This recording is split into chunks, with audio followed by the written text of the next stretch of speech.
حضرت انس رضی الله تعالی عنہ فرمایي نبی علیہ السلام فرمایل من عال جاریتین چا که پرورش وکړي د دوو انجونو دوو لوڼو پرورش یې وکړي څه معنا دوې لوڼې پیدا سولې ښه تربیت یې وکړي ښه په ناز او په ښه اخلاقو په ښه علم باندې تربیت ور وکړي حتی تبلغا تر دې پورې چې دوی بالغه سولې ښه تربیت یې ورکړي او ښه علم یې ورکړي ښه اخلاق یې وروښول ښه آداب یې وروښول دوی چې سولې بالغه سولې جاء یوم القیامت انا وهو کهاتین په ورځ د قیامت به جنو پلار به راتګ وکړي انا وهو کهاتین زه او دغه د انجونو د دوو انجونو پلار به نبی علیه السلام یې دا رقم سره معنی ما ته به دونه رانږدې نو ګوره د لوڼو فضیلت دی چې لوڼې پیدا کېدل دا عذاب نه دی بعضې خلک څه وایي لوڼې چې د انسان دا پیدا شي هغه عذاب بولي ښځې لا بد بولي ښځې لا څه کوي هغه چې نجلۍ پیدا شي پر مور لا بویږي ولې مور بیا به د کریمان د وجې پر دې بویږي هغه بیا پیغورونه ورکوي چې خالي ښځې راوړئ نو بعضې خلک بیا څه هغه بیا چې ښځې لوڼې ډېرې پیدا کېږي بیا څه به کوي بیا پیغورونه ورکوي او بعضې خلک څه وژني بعضې طلاقونه ورکوي نو دا چې سلو نو د نجونو پیدا کېدل چې کوم دي دا ډېر د رحمت سبب دی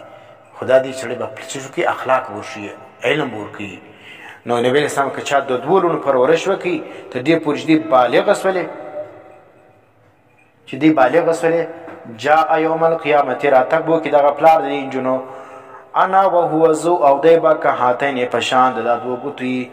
ضم اصابعه راوي وایي نبی علیه السلام دا دوې ګوتې دا رقم نږدې کړې وینې دا یوه ګوته غټه ده دا بله کوچنۍ ده معنا په مرتبه کې خو نبي لوړ دی او متي چې دی هغه ښکته دی او په قربت کې به دونه ورنږدې جاریتین څه بنتین مرادي حضرت عایشه وایي رضی الله تعالی عنها وایي ما له یو ښځه راغله د دې سره دوې لوڼې ولې تسألو دې سوال کوي فلم تجد عندي شیئا دې نه کې موجود زما سره شی زما سره سوال کوي خو زما سره شی نه موجوده غیر تمرة واحدة سوا د یوې خرما نو زما څه شی نه کې موجود سوا د یو خرما نه فاعطیتها ما ورکړله دې لره ایاها دا خرما مې ورکړله فقسمتها بین ابنتیها دې تقسیم کړه په مابین د دوو لوڼو کې ولم تأکل او خپل خوراک نه وکړي منها د دې څخه دا مور اولاړه سوله د دوو لوڼو په مابین کې دا خرما تقسیم کړله او خپل خوراک نه وکړي ثم قامت بیا ولا فخرجت وتل فدخل النبي صلى الله عليه وسلم بیا نبی اسلام داخل سوالینا پر موږ باندې فاخبرته ما خبر وکړي نبی اسلام لره فقال من ابتلي من هذه څوک واز منصول په دې غمانی لونو باندې لړی چې کوم دی هغه ازمایښت هم دی ولې یو چې کوم دی هغه چې انجلی ده بیا د بل د کور ده او بیا چې کوم دی هغه عاجزه ده او بیا چې کوم دی فتنه هم ده دا ګټې پکښې دي